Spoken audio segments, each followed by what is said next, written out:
Chespin Community Day is this weekend, and today, as always, we're going to be running through tips and tricks for this Community Day. Let's get right into it. So this Community Day is January 7th from 2 to 5 p.m. local time. Of course, Chespins will be appearing everywhere in the wild with a shiny rate of 1 in 25. There'll be quarter egg hatch distance, 3-hour instances, 3-hour lure modules, 2 times catch candy, 2 times chance of getting an XL candy when catching a Pokemon. You can get photobombed by 5 snapshots during the Community Day, 1 additional special trade during the day, and 50% less Stardust for trades. Note the trade bonuses are going down until 10 p.m. local time. You'll also be able to evolve Quilladin, the middle evolution of Chespin, into Chesnaught during the event to get the legacy move Frenzy Plant. We'll discuss the meta relevance of this move in a bit. Also, after the Community Day, from 5 to 10 p.m. there's going to be bonus raid battles for Quilladin going down. Complete one of these 4-star Quilladin raids. Note you can't use a remote raid pass to do these raids. And Chespins will be appearing near the gym for the next 30 minutes in a 300 radius, and they will have the same shiny rate. This just allows you to play the Community Day if you end up missing the original time frame. We'll have exclusive field research tasks during the event. The task will be catch 3 Chespins, which can get you 5 Great Balls, 2 Ultra Balls, 2 Pineapple Berries, 500 stars, or a Chespin encounter. There'll also be an exclusive $1 special research you can buy in the shop, or you can even gift it to your friends. This will get you a couple extra Chespin encounters and some other items, probably some incubators and things like that. Finally, we'll have exclusive stickers that you can get from spinning bookstops, opening gifts, and purchase them in the in-game shop. With the event details out of the way, let's get right into the tips, starting with the 100%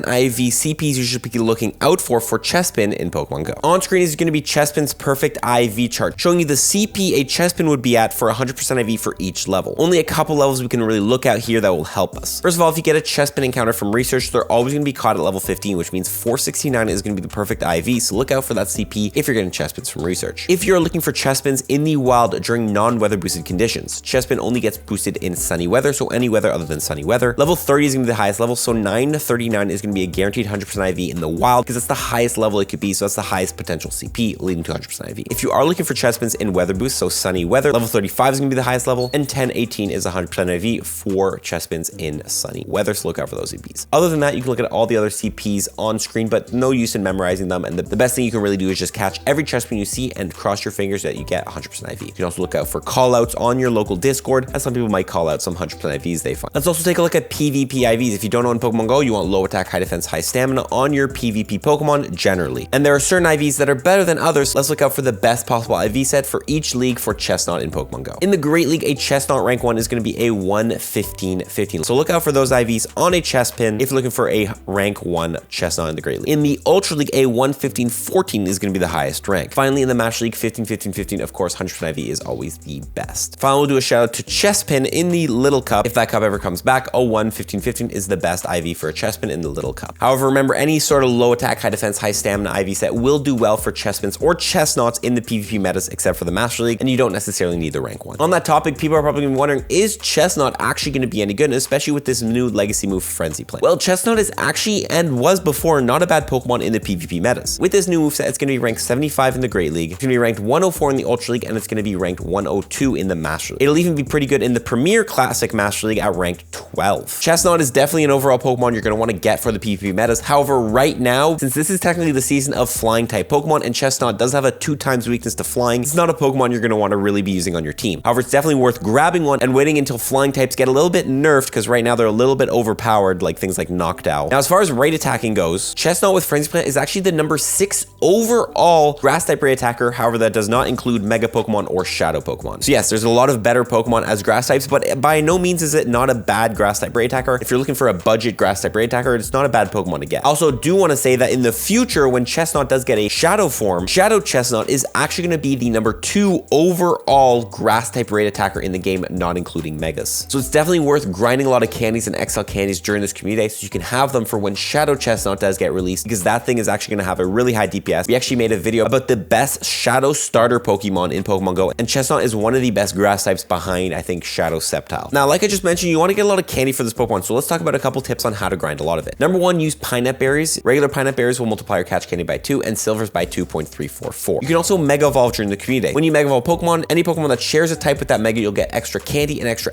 XL candy, depending on the Pokemon's Mega level that you Mega Evolve. Since Chespin is a grass type Pokemon, you're going to want to Mega Evolve a grass type Mega, and your options for that are going to be Mega Venusaur, Mega Abomasnow, or Mega Sceptile. Mega Evolve either one of those during the Community Day, so you're getting a lot of extra candy. You also trade during the Community Day. It is 50% less stars for trades and 1 extra special trade. If you don't know, it's also the season of Mythical Wishes, which means you get a guaranteed XL candy every time you trade away a Pokemon. Trade away 100 Chespins, you'll get 100 Chespin XL candies, and this can definitely be worth it to grind a lot of candy. candies easily. It's actually worth it to trade before 10 p.m. so that you can trade a bunch of Pokemon, and then any good ones you get, you can actually go ahead and evolve and get Frenzy Plant before that move expires, since you can only get Frenzy Plant up to 5 hours after the community, I believe. Finally, transferring during a double transfer candy spotlight hour. On January 31st from 6 to 7 p.m. is Blitzel Spotlight Hour, which has 2 times transfer candy, so save any Chespins you have that you want to get extra candy for and transfer them then to get double transfer candy. Now, since you do have quarter egg hatch distance during the event, it would actually be very beneficial to get 12 12-kilometer eggs and hatch them all in a star piece. This is a technique popularized by Billy from the Trainer Club, but 12-kilometer eggs when you hatch them get you between 3,200 Stardust and 6,400 Stardust. Since it's going to be really easy to hatch these eggs since it's quarter distance, and if you hatch 12 of them, you're going to be able to get a minimum of 57,000 Stardust if you hit the minimum Stardust for each hatch. If you hit the maximum Stardust, you're getting 115,000 Stars for hatching all 12-kilometer eggs. If you need a lot of stars and you don't mind spending money on Rocket Raiders to grind those 12-kilometer eggs, it can definitely be worth doing this. Hatch them all on a star piece, get a lot of Stardust, very easy tip. Finally, that leads us to our last section, which is going to be our Platinum Medal tips. You need 35 Platinum Medals to go from level 48 to 49 in Pokemon Go. Which one should you be grinding during this event? First of all, the Gardener Medal, catch 2,500 grass types. Chespin's a grass type, obviously self-explanatory. We also have the Breeder Medal, hatch 2,500 eggs. Quarter egg hatch distance is you hatch a lot of 2-kilometer eggs on a super incubator. It's like literally, I think like 200 meters to hatch those eggs. You can really easily grind the Breeder Medal during this event with that quarter egg hatch distance. We also get 5 free snapshots during the community day. So the Cameraman Medal, have 400 encounters and go snapshot. Make sure you do all 5 snapshots if you haven't completed this medal. And finally, the Picnicker Medal, use a lure module to help any trainer catch 2,500 Pokemon. We have 3-hour lure modules. Go to a busy area, be the first to drop lures. Trainers will be catching Chespins off of your lures, helping you towards. Community days are honestly the best time to complete this medal since everybody is out and everybody is catching off of lures. And that is pretty much it, guys. Those are my tips for Chespin community day. If I miss anything, let me know in the comments section below, but that should be about it. Probably not going to make a vlog about this community, but we are going to be live streaming it starting at 2 p.m. So come tune in then, come check out the live stream, and we're going to have a blast catching the new shiny Chespin in Pokemon Go. That's it for me though, guys. Follow up to everybody. Peace.